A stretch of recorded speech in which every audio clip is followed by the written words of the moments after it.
Hi there, welcome back.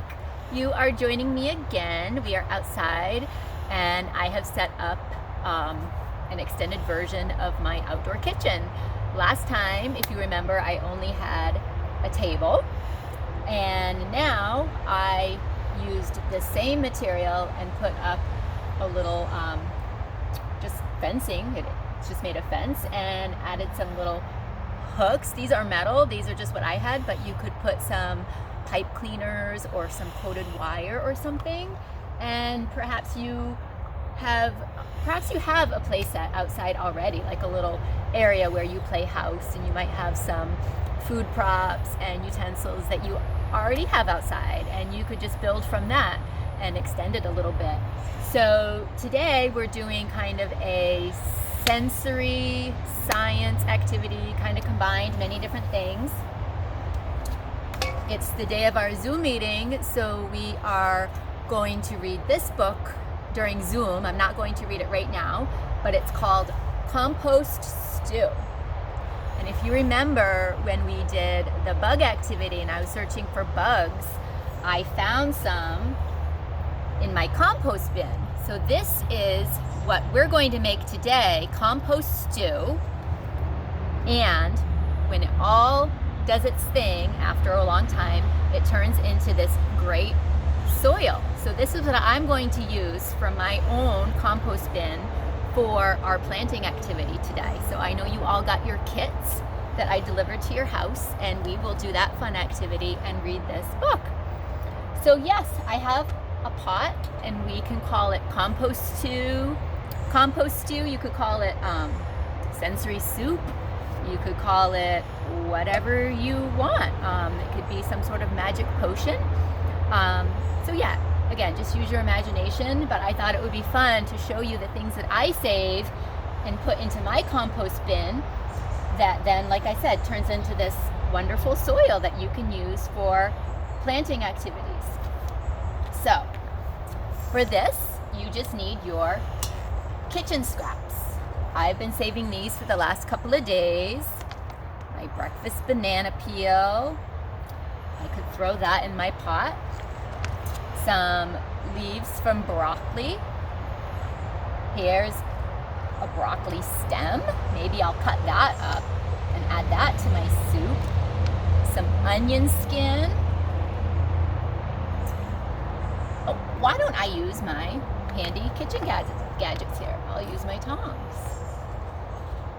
Instead of picking it out with my fingers, I can use some tongs. So this is an apple core. That can go in my soup. You might recognize this. That is an avocado shell. That I'm going to drop in my soup. What else do I have in here? So yes, you can save anything. This is the inside of a squash, the seeds.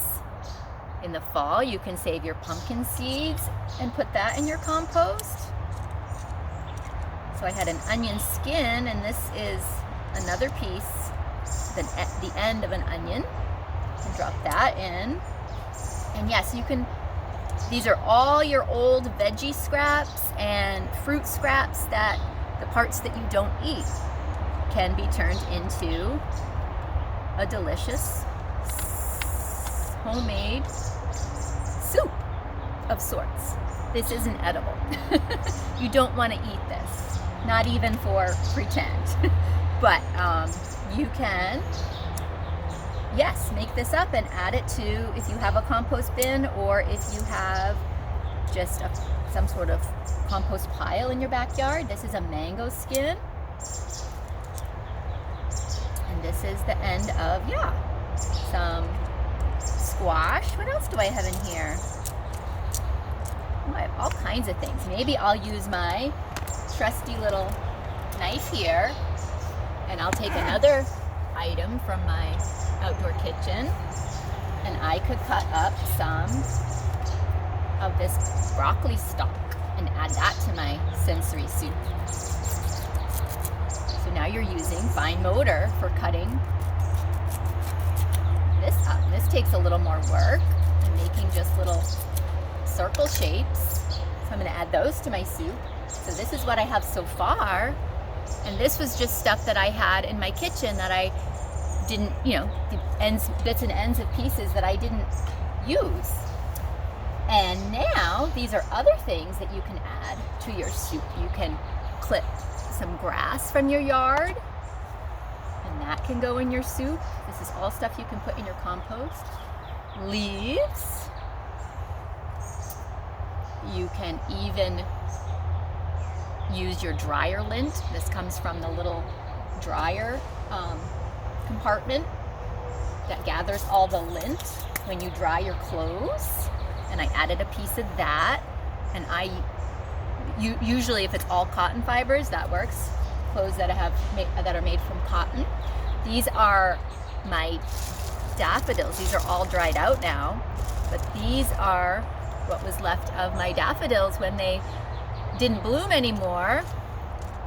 They were yellow, and then when they died off, they are now these blossoms that I picked off, and I can add those to my soup. That's something you can put in your compost.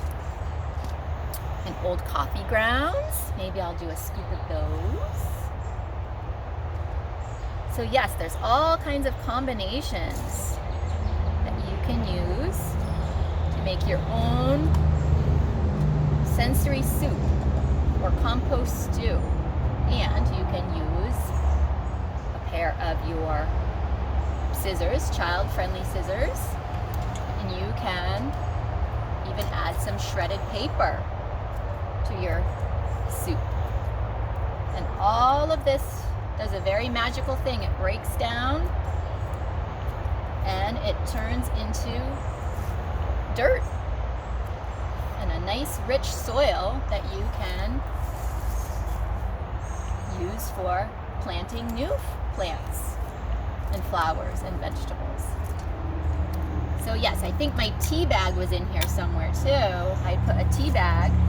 Tea bags can also go in something like this. So next you will need to add some water. I'm gonna get my book right here. And then you can just, play around and mix it up. Because I'm just pretending with all these things. But this is a great way to make use of your outdoor play kitchen. Ooh, soup. See all that? Doesn't it look delicious, kids? It turned very brown from my coffee grounds. And there's my banana peel in there. So there you go. You might not need this much water. But yeah, it's soup. Soup, stew, whatever you want to call it. So this was fun. I look forward to doing our planting today together for Zoom, and I hope you can do something like this. It can be very simple, setting up an outdoor kitchen for more play experiences and fun times in the great outdoors. So thank you. Bye, guys.